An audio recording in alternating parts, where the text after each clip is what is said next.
Le plus grand aéronef du monde, le Hindenburg, se prépare à partir pour le New Jersey. Le dernier survivant du Hindenburg est mort en 2014, mais pas avant d'avoir fait une confession stupéfiante. Pendant 77 ans, il s'est tu sur ce qu'il avait vraiment vu cette nuit-là. Il avait signé des documents, il avait gardé le silence, mais sur son lit de mort, il a enfin craqué. Il a révélé que plusieurs passagers n'étaient pas ceux qu'ils prétendaient être. Des agents secrets étaient à bord.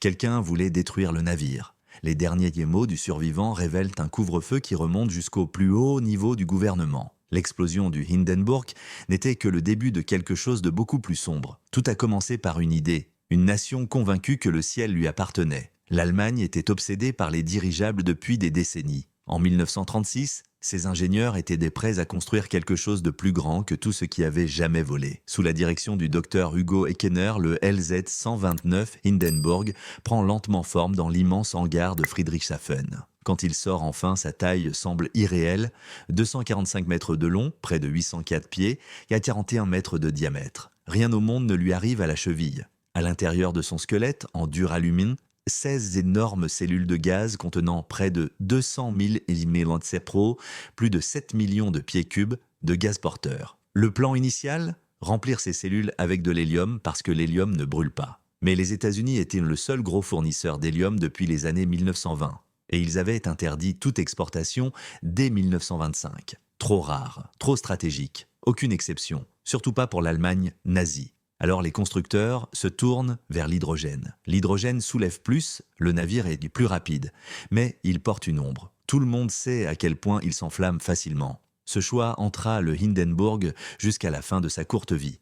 Malgré le risque, le navire terminé ressemble à un palais flottant. Quand il décolle en mars 1936, la presse le surnomme « la fierté de l'ingénierie allemande ». 2 ponts entiers réservés aux passagers, 25 cabines, un élégant salon-restaurant, un grand salon d'observation et même une salle de fumeurs pressurisée, grâce à des systèmes de sécurité ultra sophistiqués pour empêcher la moindre flamme de sortir. Max Schulz, le barman engagé spécialement pour cette salle, reste vigilant à chaque seconde. Tout le personnel sait la vérité qu'on préfère ne pas dire à voix haute, ce dirigeable est magnifique. Mais il est aussi fragile d'une manière qu'on préfère oublier. Pendant un temps, il tient toutes ses promesses. 4 moteurs diesel Daimler-Benz le poussent à 125 litres, environ 78 km/h.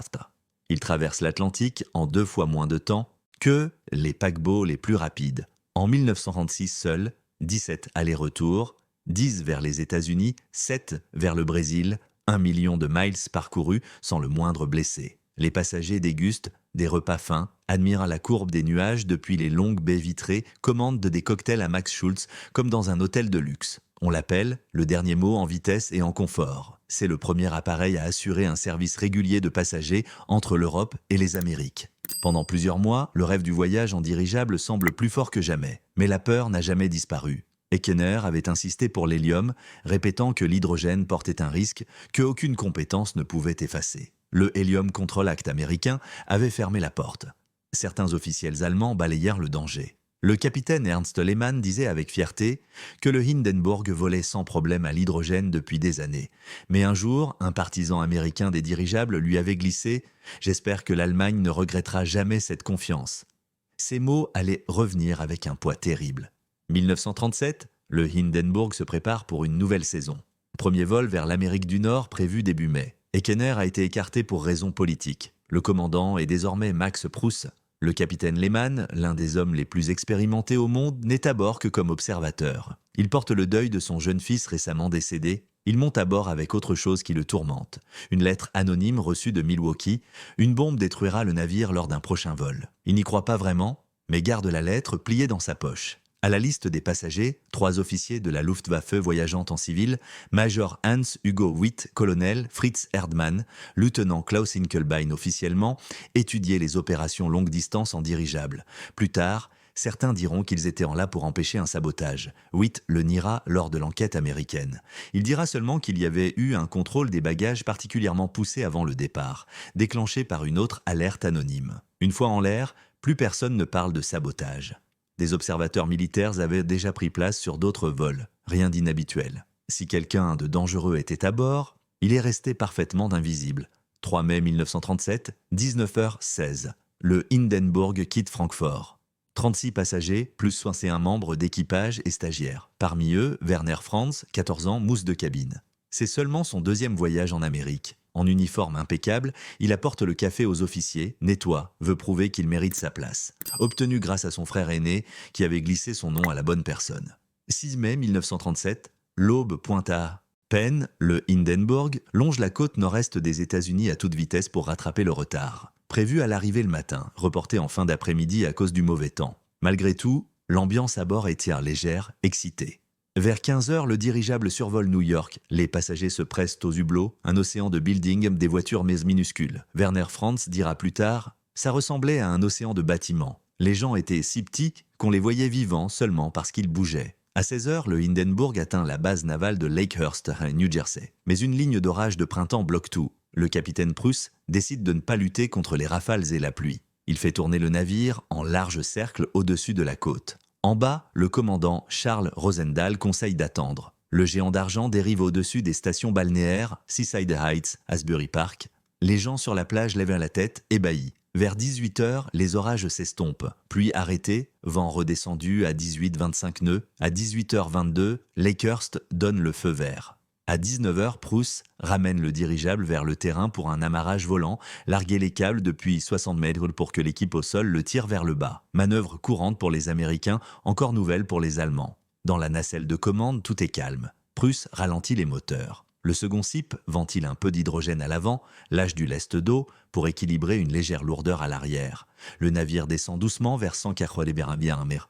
À 19h21, crépuscule, 3 lâchées de l'est, environ 1000 kg d'eau au total. À 55 mètres environ, les hommes à l'avant ouvrent les écoutilles et jettent les gros câbles d'amarrage. D'abord bâbord, puis tribord. Les équipes au sol attrapent les cordes, commencent à les fixer au treuil. Une petite averse recommence. Dans la nacelle, Pruss et Lehmann sentent un léger à-coup quand le câble bâbord se tend trop fort. Rien de grave, pense-t-il. Juste une corde tirée trop brusquement. Ils ignorent que dans la queue du Hindenburg, quelque chose de beaucoup plus dangereux a déjà commencé. 19h25, la catastrophe arrive. Plusieurs témoins au sol voient une étrange ondulation sur le dessus du navire, près de la queue, comme si une cellule de gaz fuyait et que la toile se gonflait. Le lieutenant R. Ashward voit une ondulation en vague entre les couples 62 et 67, juste là où se trouve la cellule 4 ou 5. D'autres remarquent que la toile s'affaisse près du moteur bâbord-arrière. En même temps, une faible lueur bleutée, électricité statique de l'orage, court sur la coque. 1 ou 2 secondes plus tard, un boom sourd à l'intérieur. Puis une gerbe de feu jaillit du sommet, juste devant l'empennage supérieur. Le commandant Rosendahl dira « On aurait dit une fleur orange qui s'ouvrait sur le dos du navire. En un battement de cœur, toute la queue brûle. Les gigantesques gouvernails rougeoyants puis disparaissent dans la fumée. Herbert Morrison, le journaliste radio qui commentait calmement l'arrivée, hurle soudain « It's burning, it's falling, oh the humanity !» Ces mots feront le tour du monde pour des générations. À l'intérieur, la destruction est fulgurante. Un instant, ils se préparent à débarquer. L'instant d'après, le monde devient un four rugissant. Le timonier Helmut Loh est dans l'empennage inférieur quand il entend le bruit sourd. Il voit un flash, puis la cellule 4 s'illumine en rouge et jaune. Quelques secondes plus tard, elle disparaît dans la chaleur. Le feu bondit d'une cellule à l'autre, aspire l'oxygène, devient blanc incandescent. Des bouts de métal en fusion et de toile en feu pleuvent partout. La queue perdant sa portance, l'arrière s'effondre brutalement. L'avant, encore plein d'hydrogène non enflammé, se dresse presque à la verticale, angle de 45,2.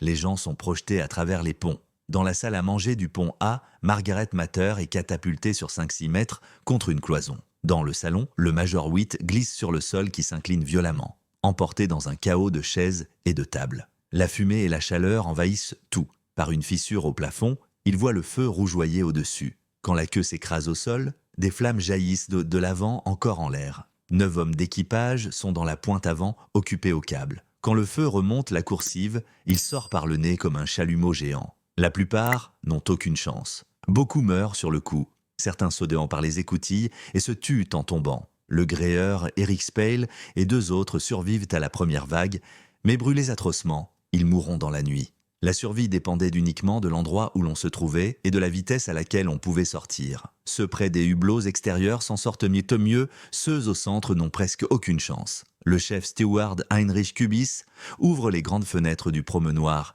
et crie aux passagers de sauter. Beaucoup le font, de 6 à 15 mètres, avant ou au moment où le navire touche le sol. L'acrobate de cirque Joseph Spey casse une vitre et saute, cheville cassée mais vivant. Certains des moments les plus déchirants concernent les familles. Mathilda Doring et ses 3 enfants regardent l'arrivée depuis la salle à manger bâbord. Quand la queue explose, elle attrape ses 2 garçons, Walter 10 ans et Werner 8 ans, et les jette par la fenêtre. Les 2 survivent. Elle essaie de soulever sa fille Irène, 16 ans, mais n'y arrive pas. Avec le feu qui approche, elle doit sauter. Bassin fracturé mais vivante, Irène sera sortie, mais mourra de ses brûlures. Leur père Hermann était sorti quelques instants avant le feu et ne reviendra jamais. Beaucoup de membres d'équipage restent à leur poste malgré le danger. Helmut Lau meurt dans l'empennage inférieur. L'opérateur radio, Willy Speck, continue d'émettre jusqu'à ce que les flammes le rattrapent.